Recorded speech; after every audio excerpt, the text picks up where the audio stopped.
to another episode of The Restaurateur. I'm your host, JD, and I've been a restaurateur for the past 9 years now.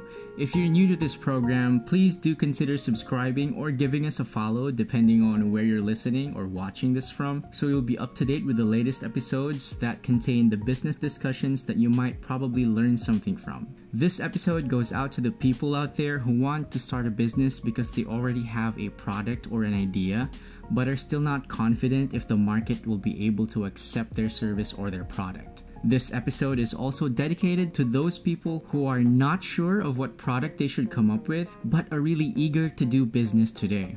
In our last episode, we discussed about the A, B, and C's of starting your own business, wherein letter A meant that your product had to be an answer to someone else's problem. Those people will be the ones who will consider your product or your service something relevant to them initially, and then they will become your first customers. And depending on how much they love your product or how the experience went with your service, they will be telling their friends about it through word of mouth. At this point, we want you to understand that you cannot please everybody. So if you're still starting, forget about selling your product or your service to everyone. Find that small group of people who are most likely appreciative of your product or your service and then start from there. Now, this is where market study plays an important role, because aside from having a really good product, you also have to know who the product was made for. And when you identify who those people are, you have to communicate to them your services or your product in a very effective way which they can understand. After all, a product is only as good as the consumers say it is. Sometimes there will be businesses that will start product first and market study second. This means some entrepreneurs already have a product in mind or a service idea that they can offer the market, but they're still on their way to finding the people who might be interested in them. A good example would be that time when our family decided to put up our own restaurant called Cucina Ilocana. It's a restaurant in Davao City, Philippines, which features Filipino delicacies from the Ilocos region. For your context, if you're tuning in and you're not aware of Philippine geography, Davao City and Ilocos region are two different regions of the Philippines that are both miles and miles away from each other. Their people have a lot of cultural differences, from language to food preferences, among others. People of Davao City are called Davaoeño or Davaoeña, while people from the Ilocos region are called Ilocano or Ilocana. So obviously, we came from the Ilocos region and we migrated back in the 1990s to Davao City, bringing the Ilocano culinary heritage that we grew up with. Whenever guests come around our house in Davao City, our mother would go and cook the different Ilocano dishes that we are proud of, and then we'd serve them to the visitors. The food felt foreign to them initially because it was something that they haven't seen, smelled, or tasted before. But when they started eating, you could actually see in their faces and hear from their comments that they really loved it.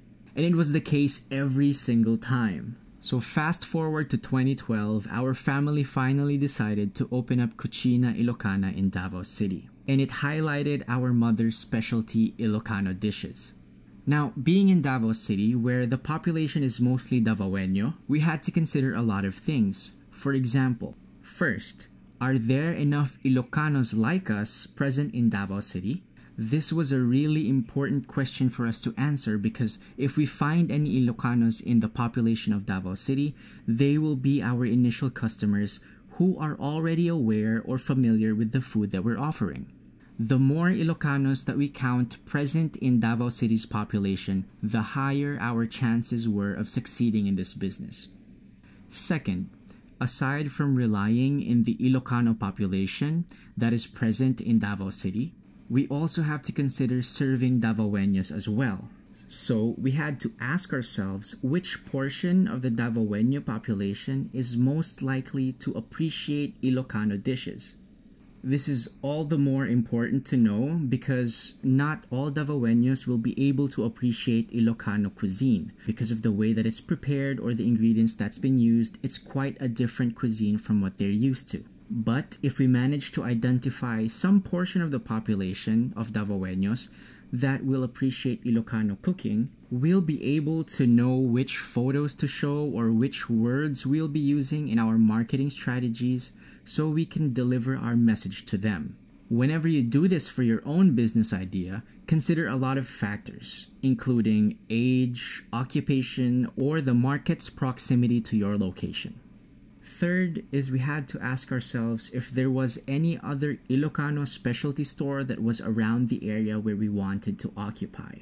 Finding out if we had any competitors in the area who was offering the same service was useful, and it's crucial because our business decisions related to product placement, marketing, and other things will rely on this information as well. Getting the answers to those 3 questions among many other questions we asked back then gave us the confidence to open up our shop here in Davao City, and it gave us the idea that there was a portion of the population who can actually be our market. And those people are the ones who will initially try our product, get satisfied, and tell their friends about it. And just like that, if you have a product or a service idea that you want to turn into a business, get to know your target audience first, because that's a good place to start. And also consider looking at the other competitors around your area who are offering the same service or product. One of the most important things you have to remember though is that you have to know your product inside and out. On the other hand, more often than not, a lot of businesses will start with market study first and product second. This is when entrepreneurs go out and conduct surveys or make observations on potential trends that the consumers have. And depending on that study, the entrepreneur will develop a product that will address the needs that are expressed. Take, for example, the e-commerce store that we established back in 2016. We didn't have a product to sell initially. So for us to know what products to sell the public, we went to social media and observed people's behaviors. We paid attention to what they were posting and what they were saying until we found a very familiar pattern. If you've been on Facebook for a while now, you've probably seen a few posts a few years ago regarding that anti-theft bag. It was that bag that had a lot of features in it, including water resistance, slash proofing, and it even had this USB port outside of it so you can charge your phone while walking. That bag was so popular back then that you could see people reposting and sharing those images and videos about the bag and expressing how much they want some of those. The problem was, people can only purchase them overseas at that time. So right then and there, we knew that the demand was high, but there was no local source for the consumers to buy the product from. So we took advantage of that situation and imported the bags from overseas and sold them on the internet locally. Now, trends do shift from time to time, so you always have to pay attention and be observant enough so you can see the changes in the patterns of consumers. And once you notice a change, all you have to do is adapt from there.